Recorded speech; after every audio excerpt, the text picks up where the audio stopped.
Father God, thank you for this day. Thank you for yet another opportunity to, to learn from your word, to hear what your spirit has to say to us. God, bless our time in fellowship and our time in study and our time in discussion. And God, just ask that you would have your way. Pray for all those who are sick, who are not well, who are suffering, who are grieving. God, lift them all up to you, those who are here and those who are not right now. Ask that you would see every single one of them according to their needs. We love you and we bless you in Jesus' name, amen. So last week was our first week back after a little break for the holidays. And we started, I'm saying it's a series. It's a series. We started a little series because we're starting this year off getting rid of our idols. And the title of this series is Idol Less. Idol Less.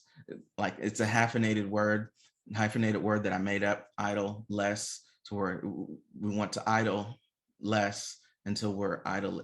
You get it? Okay, cool. Thanks for playing. Last week we were in Exodus. We were in Exodus 20, and that's where the 10 Commandments are first recorded. And the verses that we looked at, I'll read them again real quick, just for those who were not here. This is what God said. These were the first of the laws that he gave. And he said, I am the Lord your God. So he started off saying, allow me to reintroduce myself. I'm the Lord your God who brought you out of Egypt, out of the land of slavery. You shall have no other gods before me. You shall not make for yourself an image in the form of anything in heaven, above, or on the earth beneath, or on the earth beneath, or in the waters below. You shall not bow down to them or worship them. For I, the Lord your God, am a jealous God, punishing the children for the sin of the parents to the third and fourth generation of those who hate me, but showing love, steadfast, unfailing love, to 1,000 generations of those who love me and keep my commandments. So that's what we learned, that God said about idols. Don't have any other gods before me. I am God. I'm the only God. I am the God. I am the sovereign Lord. And don't make anything for yourself that represents anything or that looks like anything that you're going to use as a means of worship. So don't make anything for yourself, or if anything is brought to you, anything comes up, don't worship it. Don't bow down to it. Don't worship it, because I don't like that. Worship me and me only. That's what he said. Those are the rules. I didn't make them. He did, because he made everything. That's what he wanted. Today, we're going to be Exodus chapter 32. We're going to be Exodus 32. I'm going to read out of the NIV, and I'm going to read to verse 6. There's a few other verses that we're going to look at, but I'm going to read to verse 6. Otherwise, we'll be here all night, because I'll read the whole Bible to you. I don't care.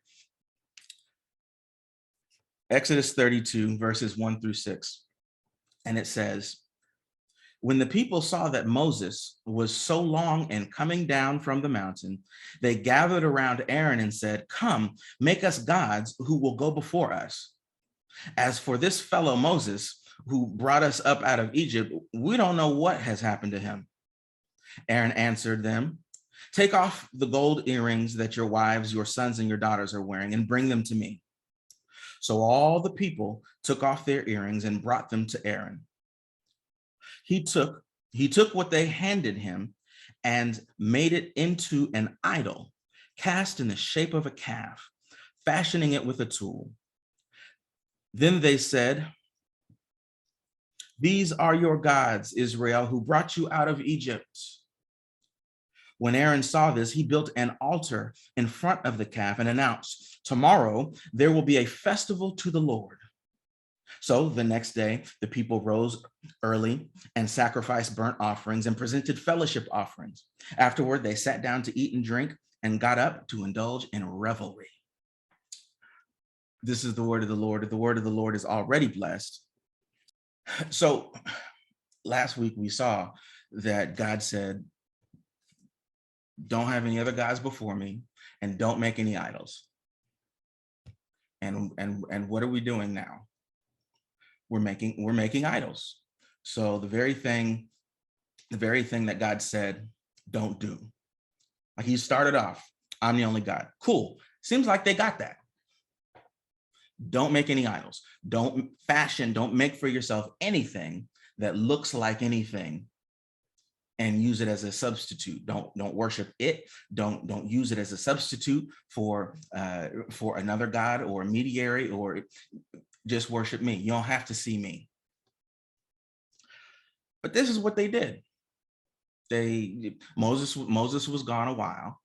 He had gone up to the mountain, and he was up there for a little bit, and they didn't like that.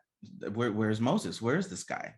That's literally what they said. This fellow Moses, this Moses character. Not sure what he's up to, but we want to see something, because we out here, and now the one who led us here, where he at? We don't see him. We don't know where he is. We don't know what's going on. So executive decision, we need something we can see. Now, there's this by itself is bad, right? But it's especially egregious when you realize what's happened between Exodus chapter 20 and the end of chapter 31. I'm gonna hop over to the ESV real quick, because that's where everything is underlined. So in chapter 20, Moses is talking to God. He's up on a mountain, and he gets the 10 commandments, tells him what to do. He gives a bunch of laws. There's a whole bunch of stuff. It's not just the 10 commandments. It's like pages. I hope you went back and read it last week to make sure I wasn't making anything up.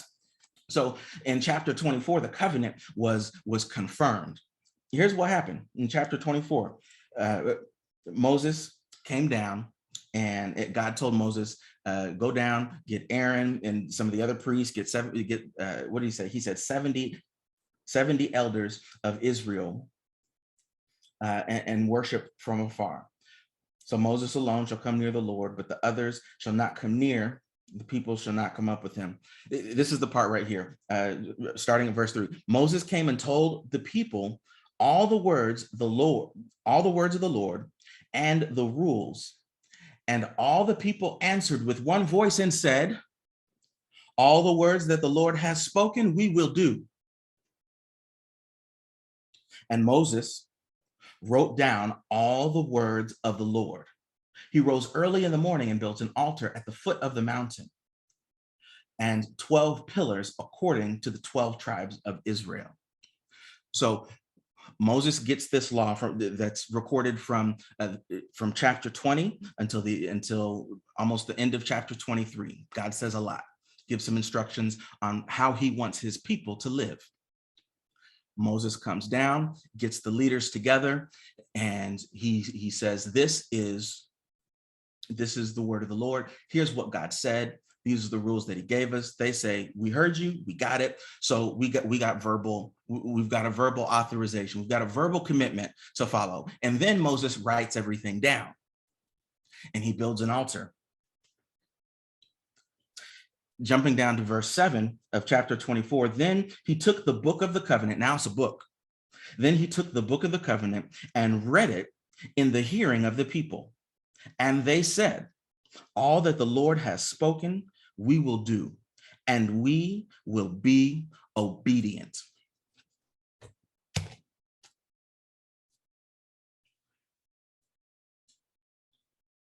Have y'all heard that song? It's an old spiritual. It says, I open my mouth to the Lord and I won't turn back. I will go, I shall go to see what the end's going to be.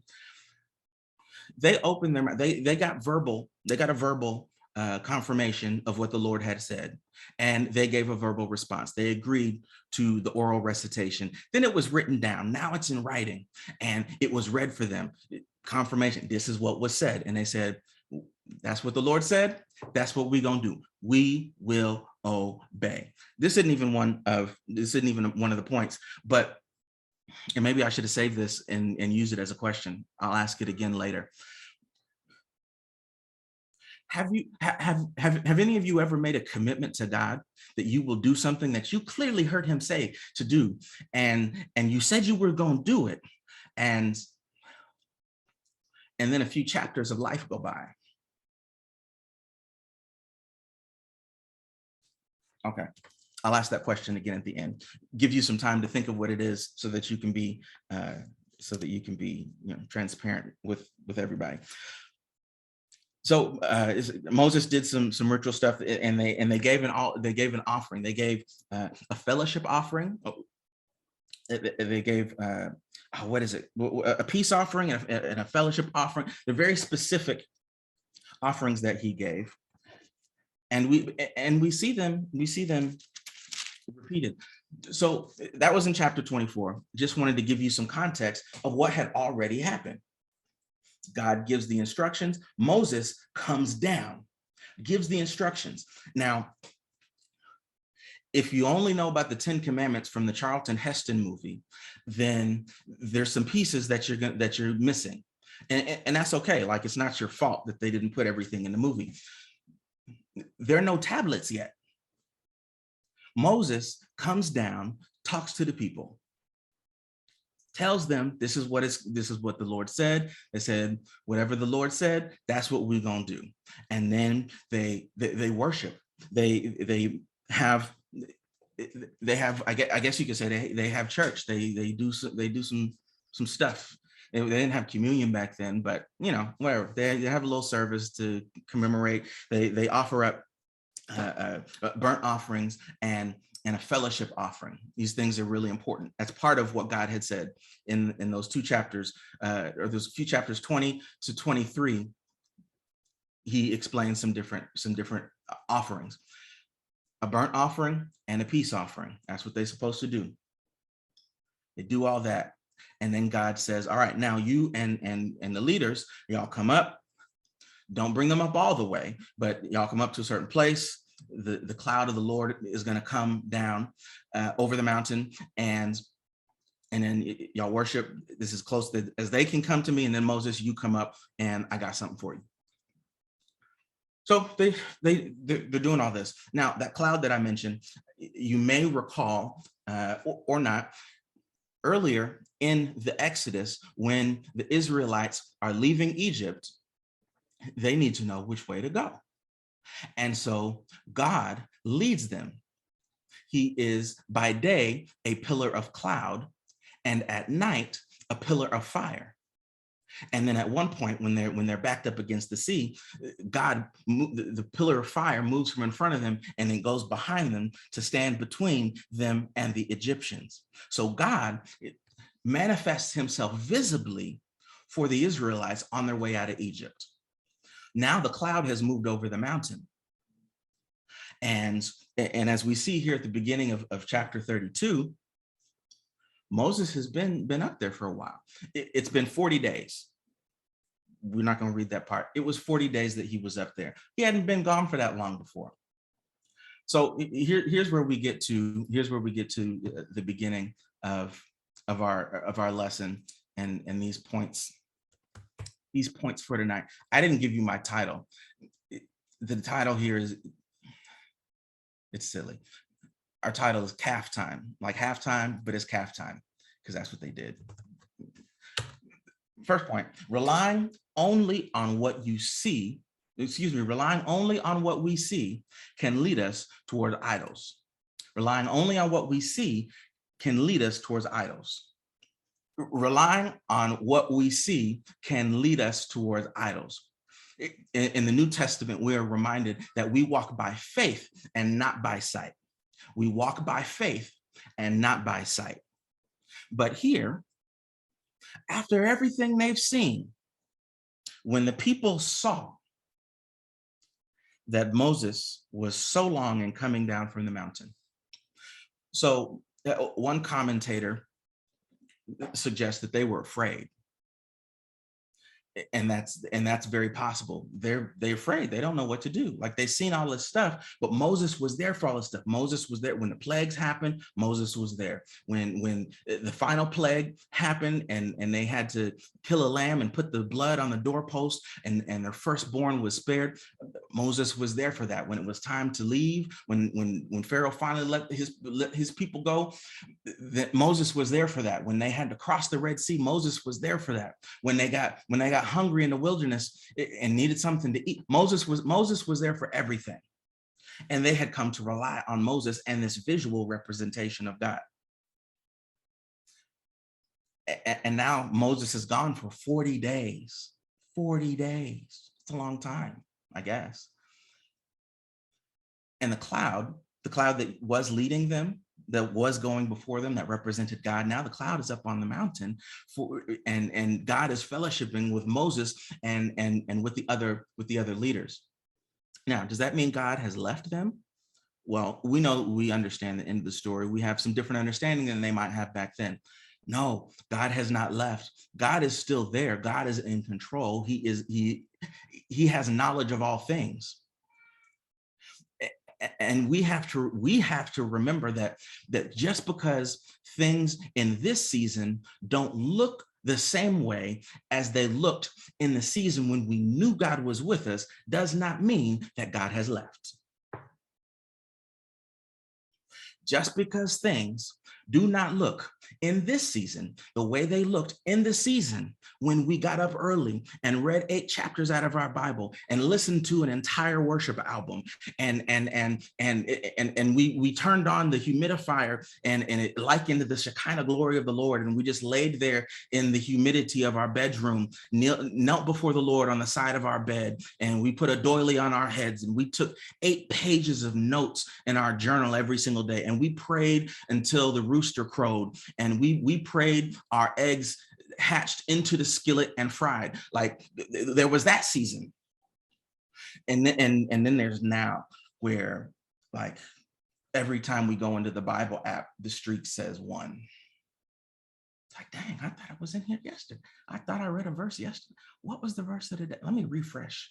What's the verse of the day?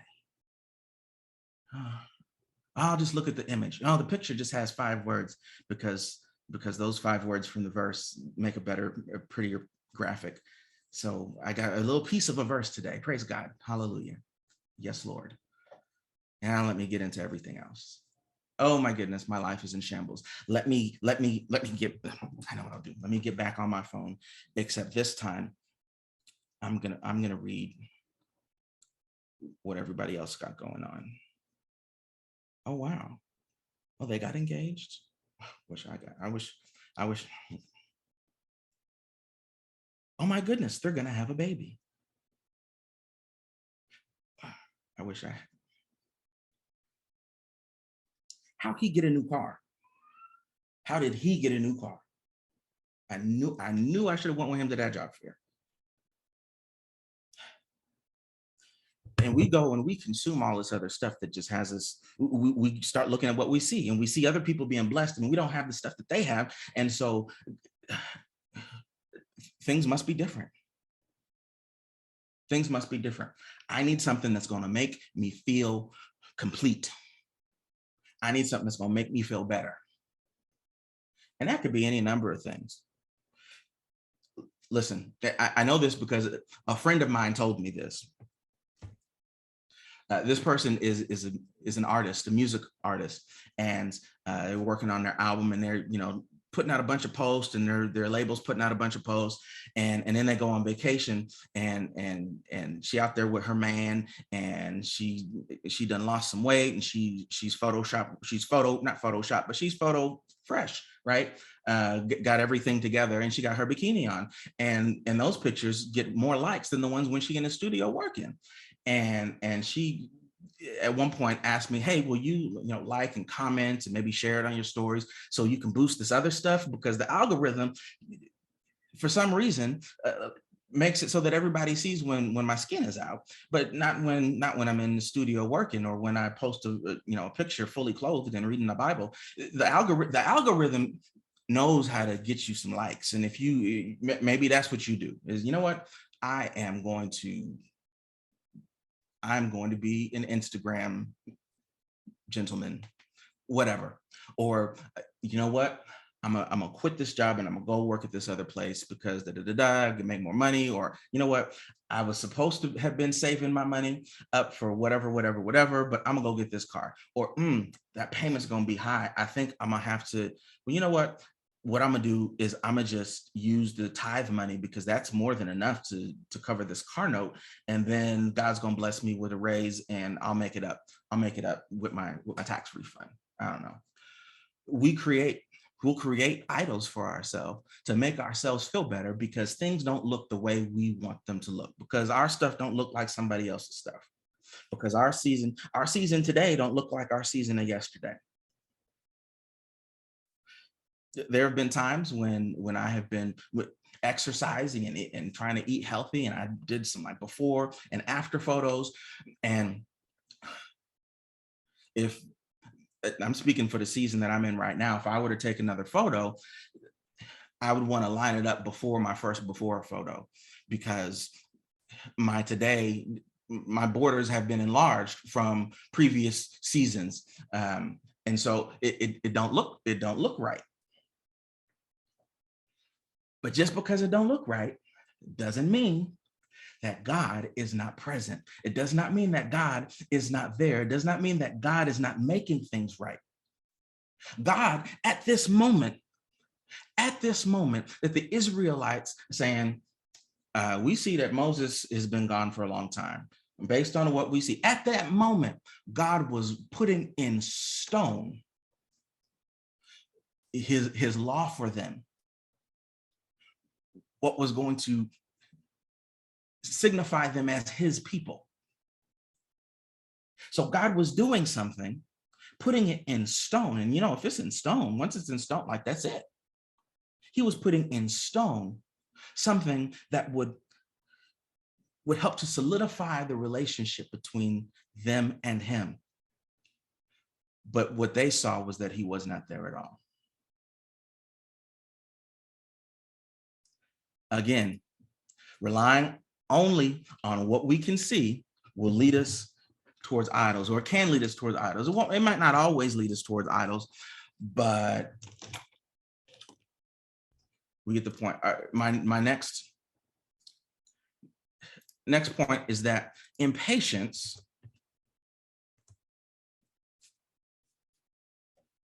can lead us toward idols. Impatience. It's taking too long.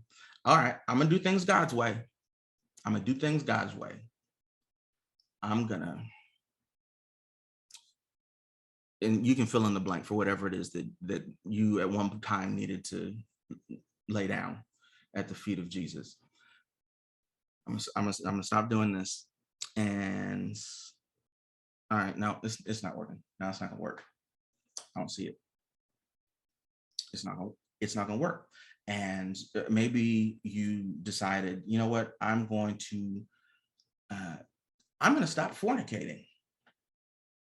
So let me tell this person I'm in a relationship with, hey, look, you and me both know that we shouldn't be doing all that we've been doing. So let's just not. Let's honor God with our relationship. There's other stuff we could do. And you try it. And then the weekend get here and y'all go out, you do your little thing, have a little dranky drank or something or whatever. I don't know. And it's like, relationship been a little rocky this week. I don't think this is gonna work. Let's just do what we do. Or maybe you start giving. Maybe God puts it on your heart to start giving to church or to charity, or helping out somebody in the family, whatever God puts on your heart to do. And then you start to see a gap between how much money you got, the bills, and then payday. It's like, nope, got to stop helping other people. That's not. I can't wait. I can't wait any longer. It's taking too long. Moses had been up on the mountain for 40 days. The people of Israel were multiple generations deep. The people of Israel at this time, if you are a Black American, the people of Israel, their history in Egypt goes back as far as your history on the North American continent, as your family history goes back 400 years.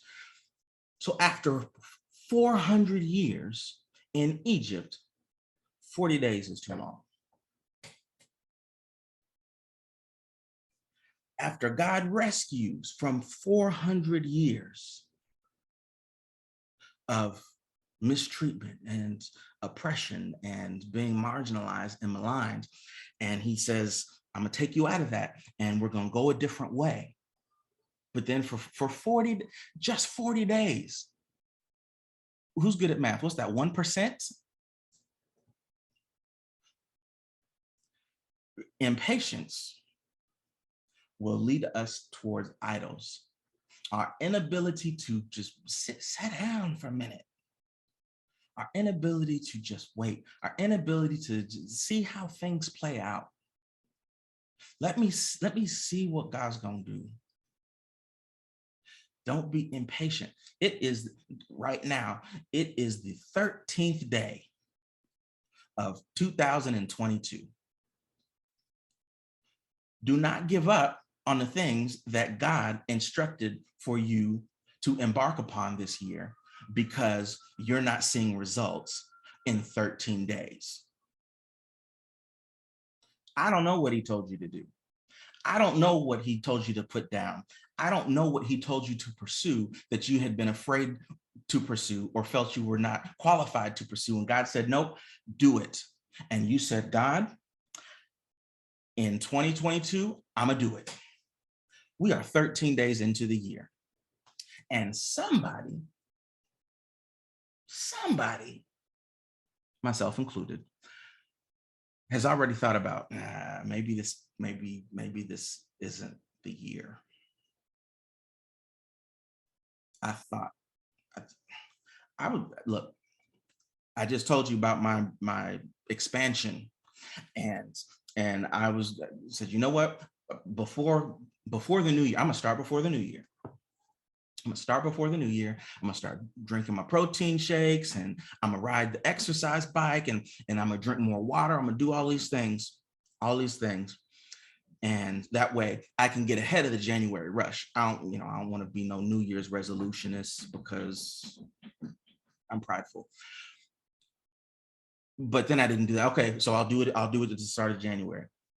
And I came up with excuses. Like, listen to this. These are actual excuses that I came up with in my head not to do the things that I said I was going to do, because the bike is on the other side of this computer. The bike is right there. I don't even have to go outside. It don't matter what the temperature is outside. I could get on the bike. I could do Bible study from the bike. And then I got a bunch of water bottles. I got a few water bottles. And as a father, my water bottles get stolen. So I have a water bottle. And it's like, well, I can't drink water out of a cup because I don't know, but I wasn't drinking enough water. And then somebody, because they had taken all of my water bottles, someone had also used my shaker cup for my protein drinks as a water cup. Now, what kind of heresy is that, to use my protein shake cup for water? But I use that as a reason I can't have my shake because I don't know where my shake cup is. Like, there's not another way to make shake. I'm not even going to tell you everything because it's really bad. I've come up with I have had one protein shake in the year 2022.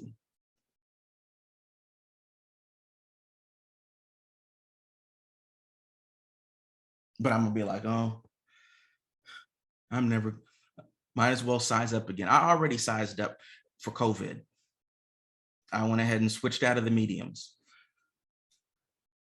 What I look like on day 13, talking about I'm gonna size up again. Let me just go ahead and order this XL because I'm gonna be 40 soon. So maybe I should just settle here. Impatience will lead us toward idols. Impatience will lead us toward idols. Next, don't substitute. And I changed the tone in this one. All the rest of these said we. This one, I changed the tone just a little bit. This one, I said you and your. I already said it to myself, so I'm included in you and your. Don't substitute lack of knowledge with your own ideas. Don't substitute lack of knowledge with your own ideas.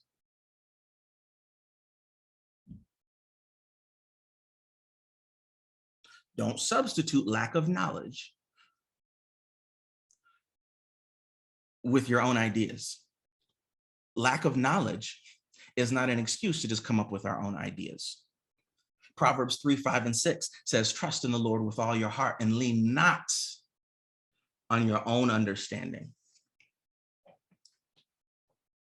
Lean not on your own understanding, because sometimes our understanding is lacking. And if you lean too hard on some understanding of your own and it is lacking, it may break. And when it breaks, you will fall. And then we'd be like, God, I trusted in you. Yeah, but you leaned on your own understanding. Once again, back to the way things look. What do I see? My impatience. How long is this taking? And they said, like, I'm getting this out of the text. The people said, I'm gonna read verse 1 again. When the people saw that Moses was so long in coming down from the mountain, they gathered around Aaron and said, come, make us gods who will go before us.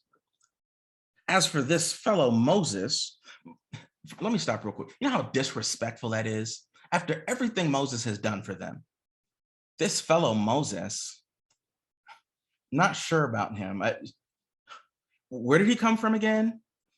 But it's not just disrespectful because they're talking about Moses behind his back. Do you remember who Aaron is? Aaron is Moses' brother. For those of you who have siblings or cousins or a mama or auntie, and somebody came to you talking about Joe people, this character over here, my brother, yeah, we don't know what he's up to. So we're gonna need you to resolve this for us. That was disrespectful. This fellow Moses. Other translations say this Moses, like he's not human. This Moses. Sorry, it tickled me and it irritated me all at the same time. As for this fellow Moses who brought us up out of Egypt, so they're acknowledging what he did. We don't know what has happened to him.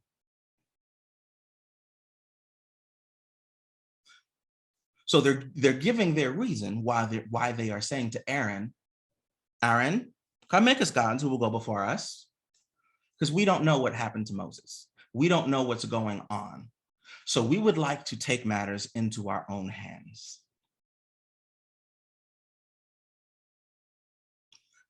I don't need any illustrations or examples for that, because I feel like we probably get it. We don't know what's going on.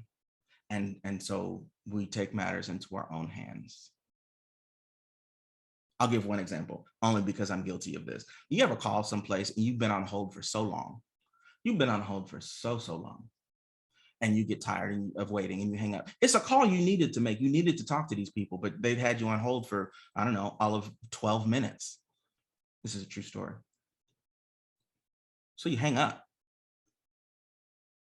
It's like, you know what? Forget it. I don't have time. I don't have time for this. And then my wife asks me, hey, did you call such? She's like, yeah, but they had me on hold a real long time. So I hung up. Okay, well, give me the number, I'll call. All right, here you go. Not 90 seconds later, she comes in and they on the phone. Like, seriously? But based on what I knew, they were never going to answer the phone. You know what? It doesn't look like they're going to answer. Maybe nobody's there. I don't know. They must be busy, but they weren't. I just needed to wait a little bit longer. Ooh, and when it happens in life, don't you be mad when you stopped waiting? When you stopped waiting for what you were supposed to be waiting for, and then you see somebody else trying to get it like that? I'm by myself. I couldn't hear you if you said amen anyway, but I'm by myself. Aaron did what they asked. Now, there are some who believe, according to Jewish tradition, Hur, Hur, another individual. There was Aaron and Hur. You may have heard of those two guys working together. According to Jewish tradition, they asked Hur first, and Hur was like, "I'm not about to do that," and so they killed him. And so that's why Aaron was like, "Okay, sure. Here's what we're going to do." If according to if the Jewish tradition is correct, then Aaron wasn't trying to die. It doesn't say that in the Bible. That's according to Jewish tradition. But 1,000 questions. Why would Aaron do this? And so here's the next thing. I forgot to make a point for this. Verse 3. So all the people, he told them, take off your gold. So all the people took off their earrings.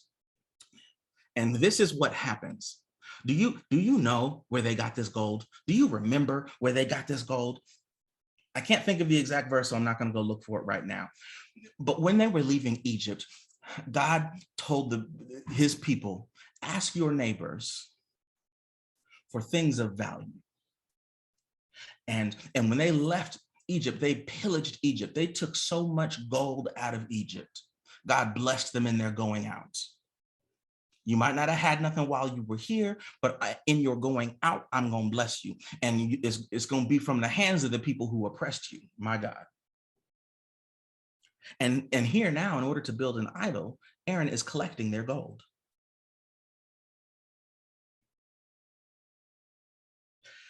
Idols will cause us to forfeit the very blessings of God.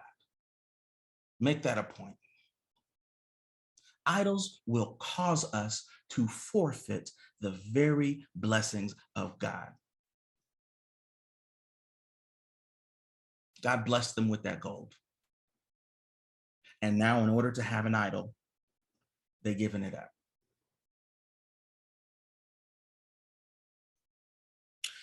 All that happens, he makes it into a calf. I did a lot of research to find out what was the significance of the calf. There's a few different ideas. I don't know. I'm not gonna pretend to know. But they made an idol out of gold in the shape of a calf. And when Aaron saw this, he built an altar in front of the calf and announced, tomorrow there will be a festival for the Lord. Now this is a point that I did write down.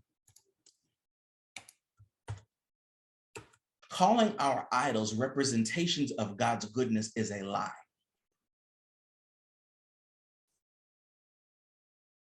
Calling our idols a representation of God's goodness is a lie. If in your job, in your line of employment, you swindle people by selling them hopes and dreams, the big check that you get, don't be putting that on God. You stealing from people. If you sell drugs, the alpaca rug under the piano in the living room is not a gift from God. If you recently had to shut down your OnlyFans and move to a different site because they changed the rules, and you got all this money because folks subscribing to your channel, don't be out here talking about God has just been blessing me. But that's exactly what they did. See, this idol, they weren't worshiping the calf. They wanted the calf as a representation of God because Moses was gone and the cloud was no longer there with them. They just wanted a representation. We can't see God. So in order to worship him, we need something that we can see. I'll share one tradition or belief about the calf that I read.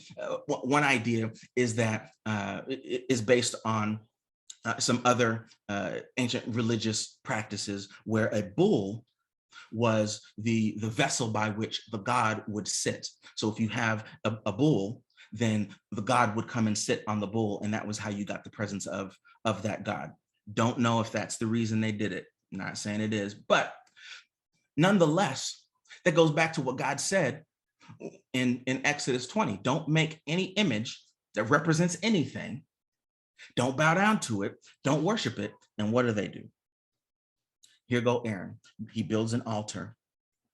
Tomorrow there will be a festival to the Lord. Now the word Lord here is Yahweh.